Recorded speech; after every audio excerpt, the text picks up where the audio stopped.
Saint Peter, the first pope. Simon Peter wasn't supposed to lead a church. He was a fisherman from Galilee who couldn't even swim well. When Jesus asked him to walk on water, he sank. When Jesus was arrested, Peter denied knowing him 3 times. Yet this flawed man became the rock upon which Christianity was built. Here's what made Peter legendary. He transformed from coward to martyr. After receiving the Holy Spirit at Pentecost, he preached to 3,000 people in one day, converting them all. He performed miracles. His shadow allegedly healed the sick. He challenged the Sanhedrin, the same court that condemned Jesus. They flogged him, and he thanked them for the honor of suffering. Peter reached Rome around 42 AD, establishing the church in the empire's heart. For 25 years, he led Christians through Nero's persecutions. When Rome burned in 64 AD, Nero blamed Christians. Peter could have fled. Legend says he met Jesus on the road asking, "Where are you going, Lord?" Jesus replied to Rome to be crucified again. Peter turned back. He was crucified in 64 AD, but requested to be hung upside down. He felt unworthy to die like Christ. Nero displayed his body as a warning. Instead, it became inspiration. Leo I the Great, the Hun stopper. Leo I faced down Attila the Hun with nothing but words. Born around 400 AD in Tuscany, he became pope when in 452, Attila's army approached Rome. The emperor had fled, the Senate cowered. Leo, wearing papal robes, rode out to meet history's most feared conqueror at the Mincio River. Nobody knows what he said, but Attila, who had never retreated, turned his entire army around and left Italy forever. Legend claims Saints Peter and Paul appeared above Leo with flaming swords. Historians think Leo offered gold and warned of plague. Either way, Rome survived. 3 years later, Vandals arrived. Leo couldn't stop the sacking, but negotiated terms. No burning, no killing, just looting. For 14 days, Vandals emptied Rome's treasures peacefully. The term vandalism originally meant organized theft, not senseless destruction. But Leo's greatest victory was theological. At the Council of Chalcedon in 451, his letter defined Christ as fully human and fully divine, ending centuries of debate. Eastern bishops read it and declared Peter has spoken through Leo. This doctrine remains unchanged after 1,500 years. Gregory I the Great, the monk who saved civilization. Gregory never wanted to be pope. Born to Roman nobility around 540 AD, he sold his estates, gave everything to the poor, and became a monk. When plague killed Pope Pelagius II in 590, clergy dragged Gregory from his monastery. He tried fleeing Rome hidden in a basket. They caught him and made him pope anyway. Gregory inherited catastrophe. Plague had killed 1/3 of Rome, Lombards were invading, the Byzantine emperor ignored Italy, infrastructure had collapsed, aqueducts broken, fields abandoned, libraries burned. Gregory became mayor, general, and pope simultaneously. He organized Rome's defense, negotiated with Lombards, distributed grain to starving citizens. He sent missionaries everywhere, most famously Augustine to England, converting the Anglo-Saxons. He reformed liturgy, creating Gregorian chant. He wrote 854 letters that survive, showing him micromanaging everything, from parish disputes to imperial politics. Gregory popularized purgatory, standardized clerical celibacy, and called himself servant of the servants of God, still the Pope's official title. He established monasteries as civilization's preservers. While Europe descended into darkness, monks copied books, maintaining knowledge. He died in 604, exhausted at 64. The Lombards he'd held back conquered Rome months later. But Gregory had built something stronger than walls. An institutional church that would outlast every invader. Medieval Europe was born from his organizational genius. Urban II, the Crusader Pope.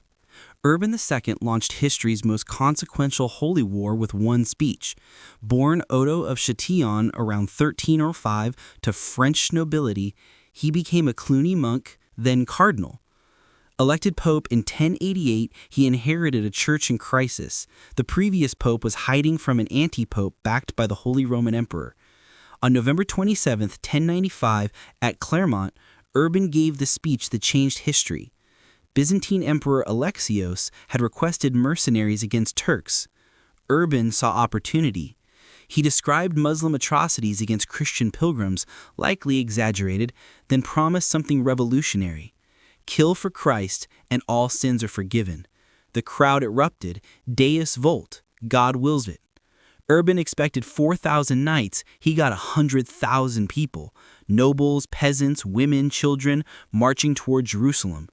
The People's Crusade became a disaster, massacring Jews. Innocent III controlled kings like chess pieces. Born Lotario dei Conti in 1160 to Italian nobility, he became pope at just 37, the youngest ever elected. From 1198 to 1216, he made the papacy more powerful than any empire. Innocent didn't request, he commanded. He excommunicated King John of England over archbishop appointments. John surrendered, making England a papal fiefdom. He placed France under interdict, no sacraments anywhere, until Philip Augustus took back his divorced wife. He decided Holy Roman emperors, choosing Otto IV, then deposing him for Frederick II. He had kings literally kiss his feet. His Fourth Lateran Council in 1515 reshaped Christianity. 1,200 bishops attended, the largest medieval gathering. They mandated annual confession, defined transubstantiation, required Jews and Muslims to wear identifying badges. These decisions shaped Catholic practice for centuries. But Innocent's crusades revealed his ruthlessness. His Fourth Crusade he launched attacked Constantinople, fellow Christians instead of Muslims, permanently dividing Christianity. His Albigensian Crusade exterminated Cathars in France. When asked how soldiers should distinguish heretics from Catholics, his legate replied, "Kill them all. God will know his own." 200,000 died. Innocent created the Inquisition's blueprint, established papal monarchy, and made Rome Europe's supreme court. He died suddenly in 1216 at 56, possibly poisoned. Boniface VIII, the Pope who overplayed. Boniface VIII thought he was Imperial Rome reborn. Born Benedetto Caetani around 1235 to minor nobility, he studied law, becoming Christianity's finest legal mind. As Pope from 1294 to 1303, he discovered that knowledge without armies meant nothing. Boniface inherited chaos. His predecessor, Celestine V, had resigned, the only pope to voluntarily quit until Benedict XVI. Rumors said Boniface tricked Celestine, the hermit pope, into abdicating through speaking tubes in his bedroom, pretending to be God. True or not, Boniface imprisoned Celestine, who conveniently died in custody. His bull, Unam Sanctum, made the most extreme papal claim ever. Every human creature must submit to the Roman pontiff for salvation. Kings weren't impressed. When Boniface forbade taxing clergy, Francis Philip IV simply banned money leaving France. When Boniface excommunicated Philip, the king sent troops. On September 7, 1303, French soldiers found Boniface at his palace in Anagni. They allegedly slapped him. Historians debate this, but the Anagni slap became legendary, symbolizing papal humiliation. Boniface was imprisoned 3 days. Though Italian forces freed him, he died within a month, reportedly insane, gnawing his hands, banging his head against walls.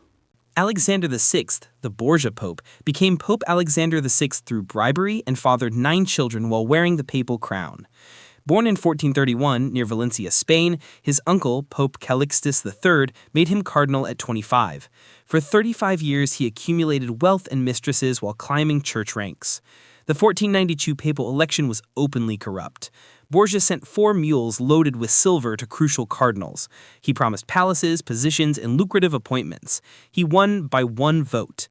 As Alexander VI, he didn't pretend holiness, he celebrated sin. His favorite mistress, Julia Farnese, was called Christ's bride. She was 15, he was 60. His daughter Lucrezia, who he possibly had an intimate relationship with, married 3 times for political alliances. His son Cesare, made cardinal at 18, resigned to become a warlord. Together, they conquered papal states through assassination and betrayal. The banquet of chestnuts epitomized his papacy. October 30th, 1501, 50 courtesans danced naked in the papal palace, then crawled collecting chestnuts while clergy watched. Alexander awarded prizes for sexual stamina. This wasn't rumor, the Pope's master of ceremonies recorded it. Alexander died in 1503, possibly poisoned, though likely malaria. His body decomposed so rapidly they couldn't display it. Within days, everything Borgia collapsed. But he'd proven something devastating. The papacy could survive total moral corruption. If God didn't strike down Alexander VI, maybe divine selection was just politics. Julius II, the warrior pope. Julius II led armies personally, wearing armor over papal robes. Born Giuliano della Rovere in 1443, nephew to Pope Sixtus IV, he spent his pre-papal career fleeing the Borgias, who wanted him dead. When elected pope in 1503, he swore to restore papal power through conquest. Julius didn't delegate warfare, he commanded. At 60, he besieged cities in winter, slept in tents, crossed frozen rivers. When Bologna resisted, Julius threatened to throw the keys of St. Peter into the river and draw his sword instead. Bologna surrendered. Venice defied him. He organized all Europe against them. France challenged him. He drove them from Italy. But Julius built more than he destroyed. He laid St. Peter's Basilica's cornerstone in 1506, commissioned Michelangelo's Sistine Chapel ceiling, forcing the reluctant sculptor to paint by threatening excommunication. He hired Raphael to decorate papal apartments. The Vatican you see today is largely Julius's vision. His temper was legendary. He beat ambassadors with his cane, threw papal tiaras at servants, cursed so magnificently that diplomats took notes. Michelangelo portrayed him as Moses, powerful, angry, divinely inspired. When criticized for warmongering, Julius responded, "If Venice won't listen to Alexander's sweet words, let them feel Julius's stick." He died in 1513, age 69, supposedly from syphilis, though enemies spread that rumor. His last words, "Away with the French from Italy." Julius proved popes could be warriors. He restored papal independence through violence, created timeless art through patronage, and showed spiritual authority sometimes needed military backing. Leo X, the Pope who split Christianity. Leo X partied while Christianity burned. Born Giovanni de' Medici in 1475, son of Lorenzo the Magnificent, he was made cardinal at 13, the youngest ever. His father told him, "The church is full of wolves. Use it to help your family and Florence." Leo exceeded expectations. Elected pope at 38 in 1513, Leo reportedly said, "God has given us the papacy. Let us enjoy it." And enjoy he did. He kept a pet elephant named Hanno, staged mock naval battles for entertainment, spent 8,000 ducats monthly on gambling. His banquets featured peacock's tongues, nightingale's brains, and theatrical performances between courses. To fund this lifestyle, Leo industrialized salvation sales. His indulgences promised instant heaven for dead relatives. As soon as coin and coffer rings, the soul from purgatory springs. Johann Tetzel, his salesman, carried charts showing exact prices for different sins. Murder? 15 ducats. Adultery? 6 ducats. This triggered Martin Luther. On October 31st, 1517, Luther posted 95 theses attacking indulgences. Leo dismissed him as a drunken German who will think differently when sober. By the time Leo excommunicated Luther in 1521, half of Germany had converted to Protestantism. Leo died suddenly in 1521, age 45. Some say poisoned. He left the church bankrupt and divided. His epitaph should read, "Here lies the Pope who threw the world's greatest party and lost half of Christianity paying for it." 5 centuries later, Christians remained split because Leo preferred parties to prayers. Paul III, the Renaissance Redeemer. Paul III lived like a devil, then reformed like a saint. Born Alessandro Farnese in 1468, his sister Julia was Pope Alexander VI's mistress, earning Alessandro the cardinalship at 25. He had 4 children as cardinal, kept mistresses, collected art. Them at 50, he genuinely transformed. Becoming pope in 1534 at age 66, Paul faced Christianity's collapse. Protestants controlled half of Europe. Henry VIII had stolen England. The church was morally bankrupt. Paul's response was revolutionary: admit problems and fix them. He called the Council of Trent in 1545 Catholicism's most important meeting. Over 18 years, it reformed everything: ended indulgence sales, mandated seminary education, standardized Mass, required bishops to actually live in their dioceses. The Counter-Reformation began here. Paul approved the Jesuits in 1540, Ignatius Loyola's intellectual warriors who reconverted millions through education, not violence. He established the Roman Inquisition but moderated its excesses. He excommunicated Henry VIII officially. He commissioned Michelangelo's Last Judgment, though he later had another artist paint clothes on the nude figures. His nepotism remained problematic. He made teenage grandsons cardinals, but he genuinely tried reforming. When advisors said reform would destroy the church, Paul replied, "Better an honest small church than a corrupt large one." Paul died in 1549, age 81, having stabilized Catholicism.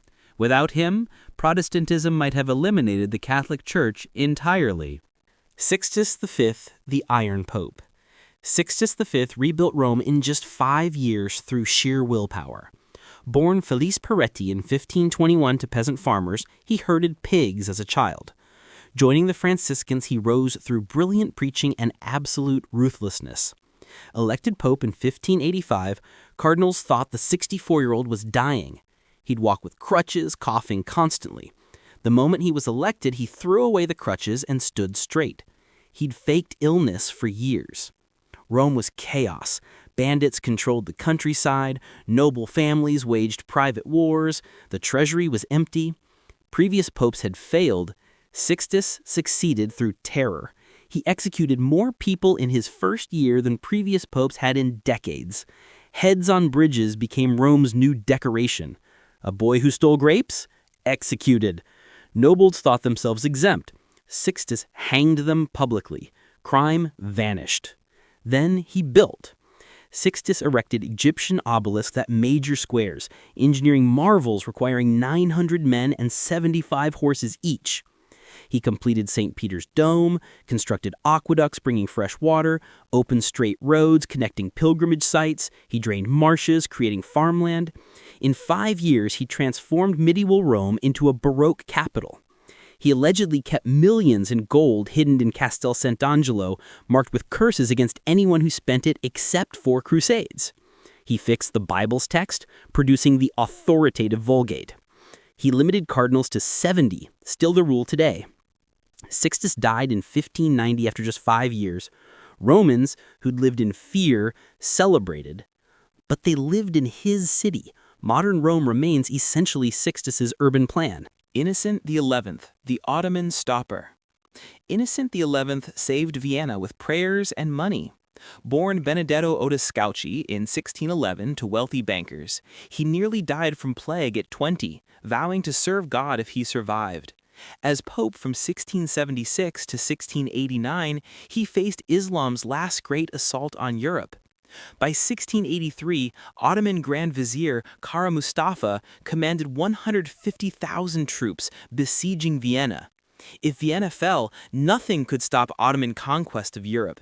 Emperor Leopold had fled, European kings squabbled, only Innocent acted. He emptied papal treasuries, sending 1.5 million florins to defenders. He united Catholic and Protestant princes, an impossible feat. He convinced Poland's king John Sobieski to march. On September 12, 1683, Sobieski's winged hussars charged downhill at dawn. Ottomans fled in panic, leaving everything. Europe was saved. Innocent ordered church bells rung at noon forever after. They still ring today, commemorating victory. But Innocent fought corruption too. He banned nepotism, no more papal nephews getting rich. He condemned Louis XIV's persecution of Protestants, arguing forced conversion was anti-Christian. He reduced papal expenses by 80%, using savings for charity. He fought the slave trade, declaring all men are born free. His moral stance created enemies. Louis XIV occupied papal territories. Cardinals complained about reforms. Innocent didn't care. He wore hair shirts, slept on boards, ate peasant food. He died in 1689, possibly from kidney stones. Innocent proved popes could be both politically effective and personally holy, a rare combination that saved Christian Europe. Pius IX, the prisoner pope. Pius IX lost everything and declared himself infallible. Born Giovanni Mastai Ferretti in 1792, he had epilepsy, usually disqualifying for priesthood. Given special dispensation, he became pope in 1846, beginning history's longest papal reign, 32 years of fighting modernity and losing. Initially liberal, Pius granted press freedom and released political prisoners. Romans loved him. Then 1848's revolutions erupted. Revolutionaries murdered his prime minister, declared the Roman Republic. Pius fled, disguised as ordinary priest. French troops restored him, but he returned changed, a reactionary who saw democracy as evil. In 1864, his Syllabus of Errors condemned progress, liberalism, and modern civilization. He declared it heresy to believe popes should reconcile with progress. While the world industrialized, Pius rejected railroads in papal states. Darwin published evolution. Pius mandated seminary biology courses teach fixed species. Italian unification was his nightmare. Kingdom of Italy conquered papal states piece by piece.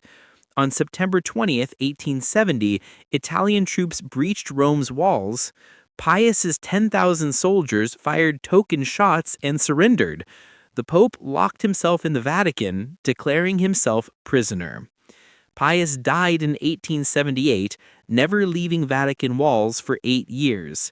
He lost 1,000-year-old papal states, but gained spiritual absolutism. His tragedy created modern papacy, powerless politically, supreme spiritually. John XXIII, the revolutionary peasant. Angelo Roncalli was supposed to be a caretaker pope. Born in 1881 to sharecropper farmers, one of 13 children, he was elected in 1958 at age 77 as a transitional figure after Pius XII's 19-year reign. Cardinals wanted a placeholder. They got a revolutionary who transformed Catholicism forever. Just 3 months into his papacy, John announced the Second Vatican Council, shocking everyone. Cardinals begged him to reconsider. The Roman Curia had controlled everything for centuries. Why change? John replied, "I want to throw open the windows of the church so we can see out and people can see in." Vatican II revolutionized everything. Mass in local languages, not Latin. Priests facing congregations, not walls. Religious freedom acknowledged. Jews absolved of killing Christ. Other Christians called separated brethren, not heretics. The 2,500 bishops who attended entered one church and left with another. John's personal style broke protocol. He visited prisoners on his first Christmas, telling them, "You couldn't come to me, so I came to you." He blessed a circus, played with children, snuck out of Vatican at night to visit friends. When asked how many people worked in Vatican, he answered, "About half." His encyclical Pacem in Terris addressed all humanity, not just Catholics, advocating human rights, democracy, and dialogue with communists. The CIA considered him dangerously progressive. Soviet leader Khrushchev's daughter visited him, unthinkable previously. John died June 3, 1963, after just 5 years. His deathbed words, "I have been able to love all." John Paul II, the superstar pope. Karol Wojtyła survived Nazis and communists to become history's most traveled pope. Born May 18, 1920 in Poland, he lost his mother at 8, brother at 12, father at 20. During Nazi occupation, he worked in quarries while secretly studying for priesthood. Under communism, he resisted through culture, organizing underground theater, teaching philosophy, taking youth skiing while discussing God. Elected Pope in 1978 at 58, the first non-Italian in 455 years, he transformed papacy into global ministry.